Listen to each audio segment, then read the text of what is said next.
Hello বন্ধুরা, welcome to my channel ঈশার রান্নাঘর। আজকে আমার রেসিপি হলো জলপাইয়ের আচার। টক ঝাল মিষ্টি সব কিছুর কম্বিনেশনে এই জলপাইয়ের আচারটা আমি বানিয়েছি। আর এটা বানানো খুবই সহজ, তোমরা বাড়িতে একবার হলেও ট্রাই করে দেখো, ভীষণ ভালো লাগে খেতে। যারা টক খেতে ভালোবাসো তারা কিন্তু অবশ্যই এই রেসিপিটা একবার ট্রাই করে দেখো। প্রথমে দেখো, আমি মোটামুটি একটু বড় সাইজের জলপাই নিয়েছি। এবার জলপাইটাকে ভালো করে ধুয়ে নিয়েছি, তারপর একটা ছুরি দিয়ে দেখো জলপাইয়ের ওপরটাকে এরকমভাবে চিড়ে দিচ্ছি, যাতে জলপাইয়ের ভেতরে মশলাটা ভালো করে ঢোকে। এই যে দেখো, জলপাইয়ের একটা পাশ এভাবে চিড়ে চিড়ে নিয়েছি, তারপর আরেকটা পাশও করে নিয়েছি। দুপাশ ভালো করে এইভাবে আমি চিড়ে নিয়েছি। এবারে একে একে সবগুলো জলপাইকে এইভাবে আমি চিড়ে নিয়েছি। তারপর দেখো, এখানে এবার আমি পরিমাণ মতো দিয়ে দেবো চিনি। এই যে দেখো, চিনি দিয়ে দিচ্ছি,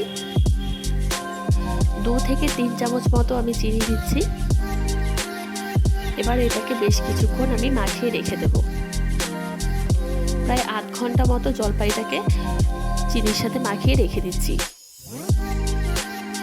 কিছুক্ষণ পর এই যে দেখো, জলপাই থেকে অনেকটা কিন্তু জল বেরিয়েছে।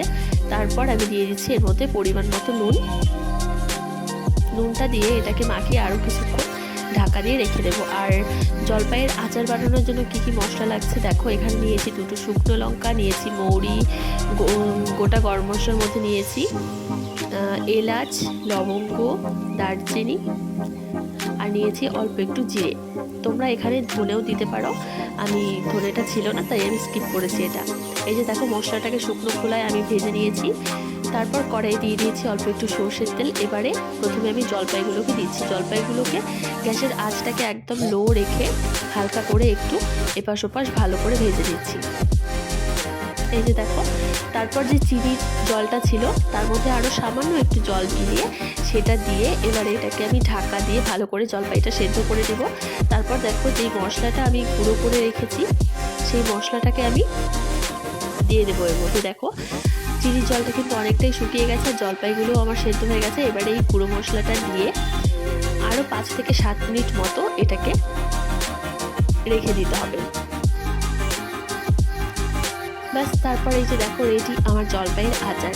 আর এই যে দেখো কতটা জুসি হয়েছে জলপাইয়ের আচারটা, আর মশলাটাকে তো ভেতরে খুব ভালো করেই ঢুকেছে। ভিডিওটি ভালো লাগলে লাইক, কমেন্ট, শেয়ার, আমার চ্যানেলটাকে সাবস্ক্রাইব